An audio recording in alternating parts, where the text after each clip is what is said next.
ये हरिवंश पुराण की तीसरे अध्याय की कथा है। इसके लिए श्रवण करें। दक्ष प्रजापति द्वारा सृष्टि विस्तार एवं नारद जी का दक्ष के पुत्र को व्रत कर देना और दक्ष की 60 कन्याओं और उनकी संतति का वर्णन करना। जन्मेजय ने कहा कि वैश्यायन जी, आप इस देवता दानव गंधर्व सर्प और राक्षसों की उत्पत्ति को विस्तार पूर्वक वर्णन करें।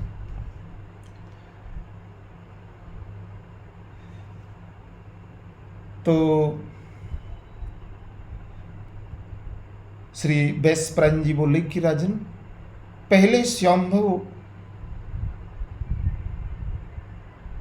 ब्रह्मा जी ने दक्ष को आज्ञा दी कि तुम प्रजाओं की सृष्टि करो।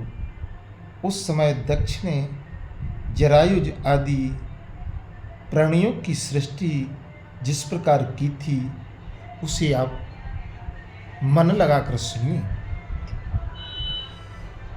प्रभु दक्ष ने पहले ऋषि देवता गंधर्व और असुर राक्षस यक्ष भूत पिशाच पशु पक्षियों और सर्पों की मानसी सृष्टि रची, अर्थात इनको अपने संकल्प मात्र से ही उत्पन्न कर दिया।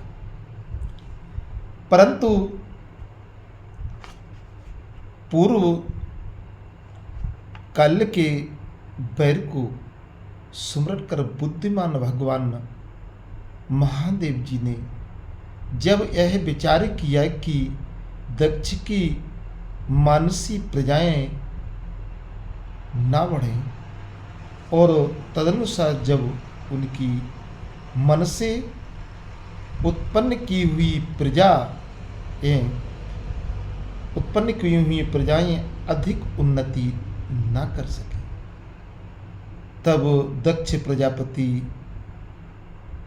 विचार में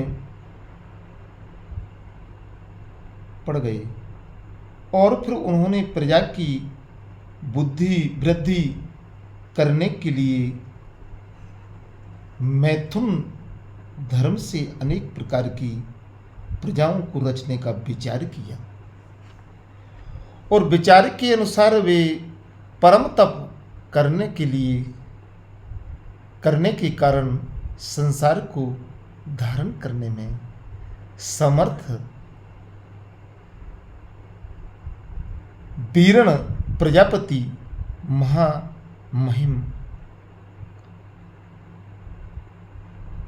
महामहिम पुत्री अस्त्री को उत्पत्ति रूप में विवाह कर लिया।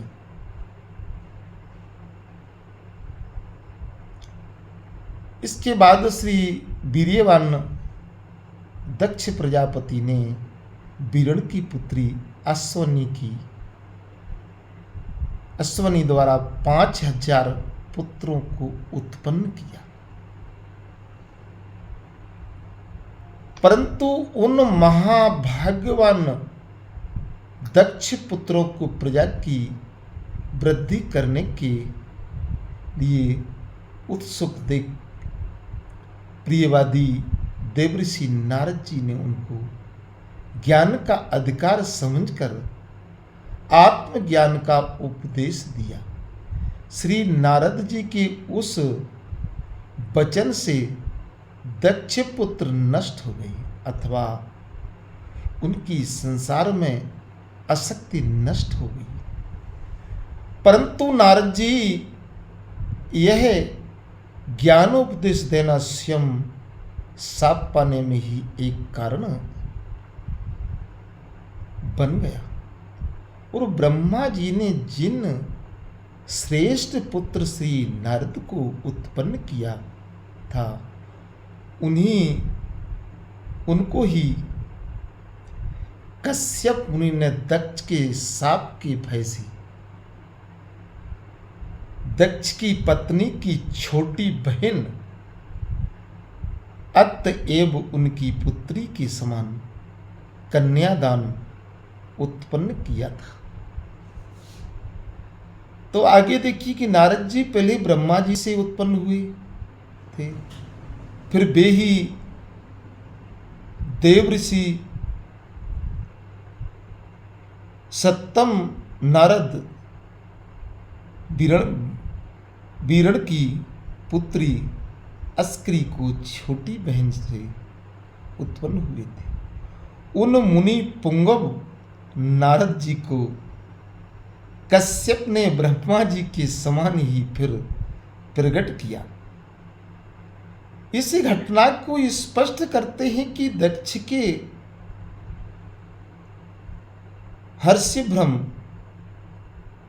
नाम से प्रसिद्ध जो 5000 पुत्र थे, वो नारद जी ने उनको शास्त्रोक्त रीति से देही अभिमान से युक्त कर इस संसार से नष्ट कर दिया।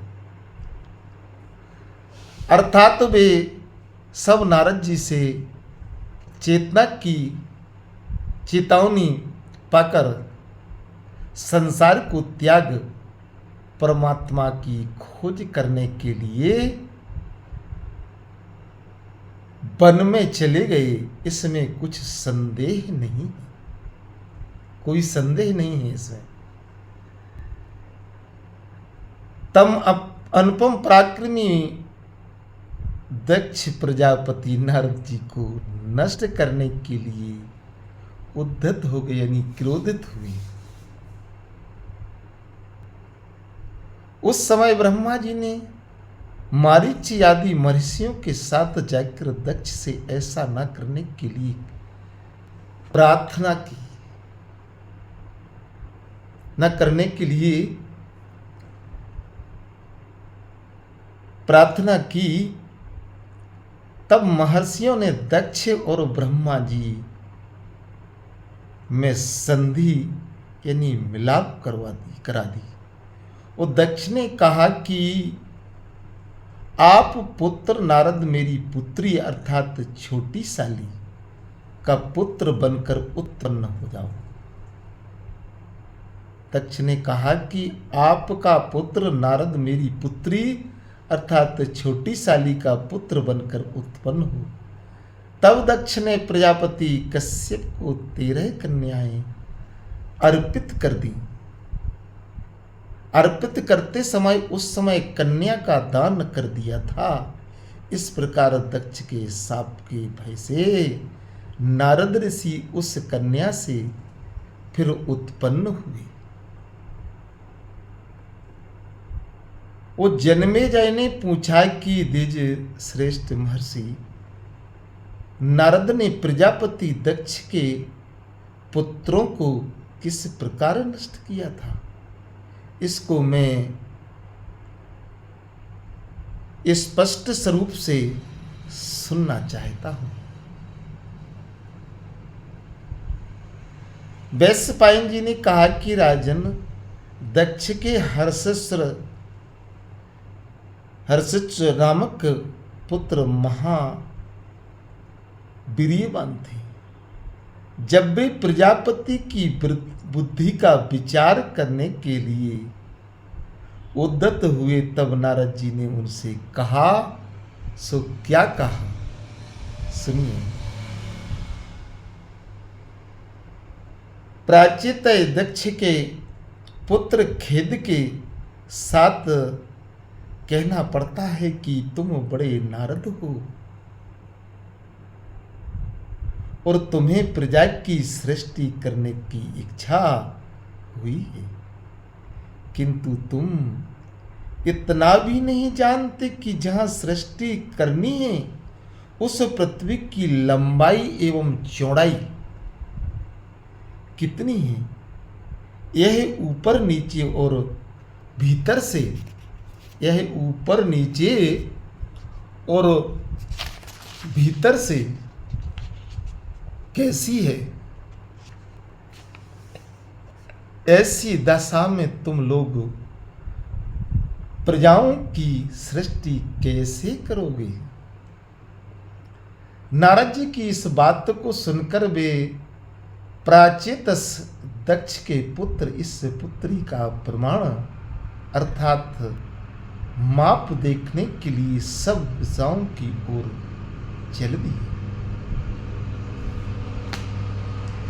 प्राणवायु के लिए आहार ना पाकर वे सब के सब पाराभव विनाश को प्राप्त हो गए।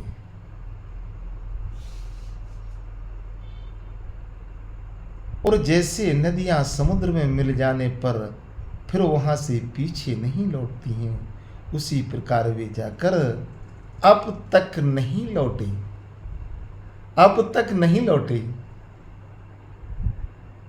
और प्रचेताओं के पुत्र प्रभु दक्ष ने हरि सर्वों के नष्ट हो जाने पर वीरण की पुत्री से ही फिर सहस्त्र पुत्र को उत्पन्न किया।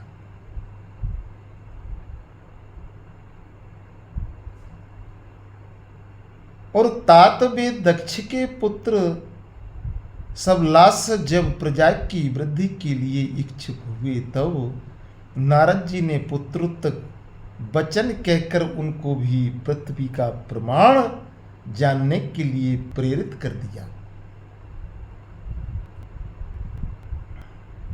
प्रेरित किया तब वे सब आपस में कहने लगे कि महामुनि नारद जी ठीक कहते हैं और अपने भाइयों को मार्ग को जानने के लिए निस्संदेह हमें भी अवश्य प्रयत्न करना चाहिए।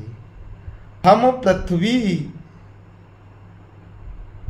के प्रमाण को जाकर एकाग्र हो और स्वस्थ चिंतन चित्त से सुखपूर्वक प्रजाओं की कामना अनुसार सृष्टि करेंगे। ऐसा निश्चय करके वे भी उसी मार्ग से चारों ओर दिशाओं की ओर चल दिए और समुद्र से उनमें मिली हुई नदियों के समान अभी तक नहीं लौटे।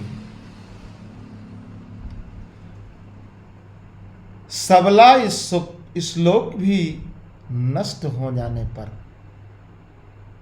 दक्ष प्रजापति ने क्रोध में भरकर श्री नारद जी से यह बात कही कि तुम्हारी देह नष्ट हो जाए और तुम फिर गर्भ में निवास करो। और राजन, उस दिन से जो भाई भाई को खोजने के लिए जाता है वह शीघ्र ही नष्ट हो जाता है। अतः विद्वान को ऐसा ना करना चाहिए, अर्थात भाई को ढूंढने के लिए भाई को नहीं जाना चाहिए। और हमने सुना है कि आपने उन पुत्रों को भी नष्ट हुआ जानकर दक्ष प्रजापति ने वीरण की पुत्री द्वारा फिर 60 कन्याओं को उत्पन्न किया, क्योंकि कन्याएं स्त्री होने से नारद जी के आत्मज्ञान से उपदेश की मात्र नहीं थी। और कुरु कुलोत्पन्न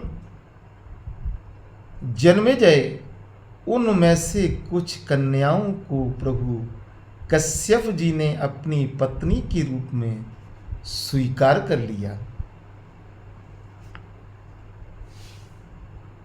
एवं चंद्रमा धर्म तथा दूर से महर्षियों ने भी उनमें से कितनी ही कन्याओं को अपनी पत्नी के रूप में स्वीकार कर लिया।